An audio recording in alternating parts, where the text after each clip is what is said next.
ভোলার তজুমুদ্দিন উপজেলার চাচরা ইউনিয়নে বিএনপির ভারপ্রাপ্ত চেয়ারম্যান তারেক রহমান একাধিক মামলা খারিজ পাওয়ার আনন্দ মিছিলকে কেন্দ্র করে শুক্রবার ৬ ডিসেম্বর সন্ধ্যায় বিএনপির দুই পক্ষ সভাপতি মোহাম্মদ জাহাঙ্গীর আলম ও উপজেলা বিএনপির যুগ্ম আহ্বায়ক ইব্রাহিম হাওলাদার সমর্থকদের মধ্যে মারামারির ঘটনা ঘটেছে।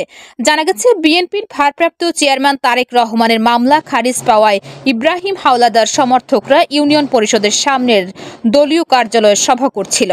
এ সময় মোহাম্মদ জাহাঙ্গীর আলমের অনুসারীরা আনন্দ মিছিল বের করলে দুই পক্ষের সমর্থকদের মধ্যে সংঘর্ষ বেঁধে যায়। এ ঘটনায় ১১ জন আহত হন। তজুমুদ্দিন থানা ডিউটি অফিসার মোহাম্মদ রায়হান জানিয়েছেন, এ ঘটনায় এখনো থানায় কোনো মামলা রুজু হয়নি, তবে অভিযোগ পাওয়া গেলে আইনি ব্যবস্থা নেওয়া হবে।